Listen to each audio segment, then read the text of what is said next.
You just mentioned that you love to dive into the psychology of the player. I would think that this program and this team and this roster would be case example number one of the team that really needs to be studied psychologically in terms of the talent's not producing on the field. Why? So, what have you read over the course of the last 5 years or so there?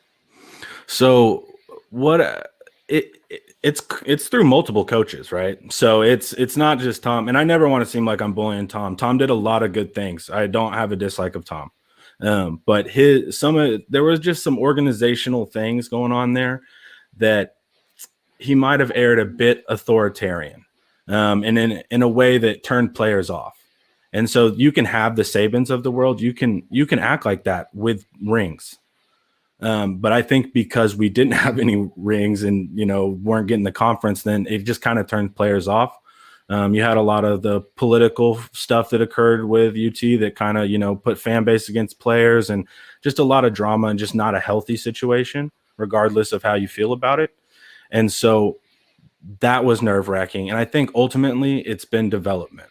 So even with Strong, a lot of Strong's guys, like his last class, they didn't draft high, but all of those players are doing really well in the NFL. And so when we do get them to the NFL, they're good. They're starters, and they're multi-year starters. So I think there's a little bit of a perception issue as well. So I think that somehow in NFL world, the rumor's out that Texas can't develop. And so I think that's actually become kind of self-fulfilling to a certain degree. But I think we have a shot with Cosme this year, and maybe even potentially Osai. So Tom technically did develop. It was just at the last chance. So really it was development, and there's a lot of the donor talk, which I think is kind of a cop-out, because there's not a university that doesn't answer to $1 million spenders at some degree. So I really don't think that was it either. I just think truthfully we didn't develop well, and we had an ego with our scheme, and we're going against some like real killers in the Big 12. Like, these are some real sharp scheme guys. This is probably the most mentally daunting conference as far as scheme.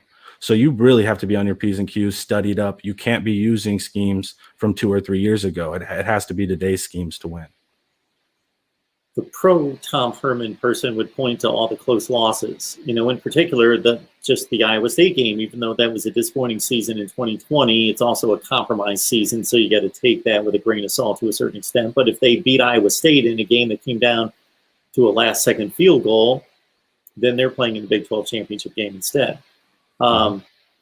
But if and then you look at the other close losses year to year, but then they also won a ton of close games maybe that they had no business. So it probably balanced out. I thought he was a good hire at the time that he was brought in. He certainly talks like a guy that's in charge, that knows what he's talking about and is in full command. I just, again, don't know why it didn't work out, but you've certainly shed some light on it in terms of just certain fits that they tried to force, and him trying to run a program that he didn't necessarily wasn't at that status to run yet. You remember the Tech game, right? With that crazy ending. What you'll notice about our team and why the games were close.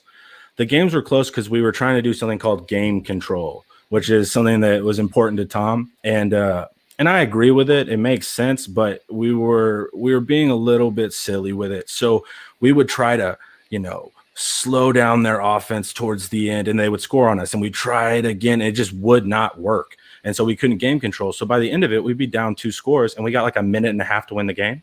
So they would open up the offense, and they would throw it down the field to our best players. And what happened? We would score and score and score. So the problem was this: when we were running out of time and we said, forget it, let's open it up, we had no problem scoring.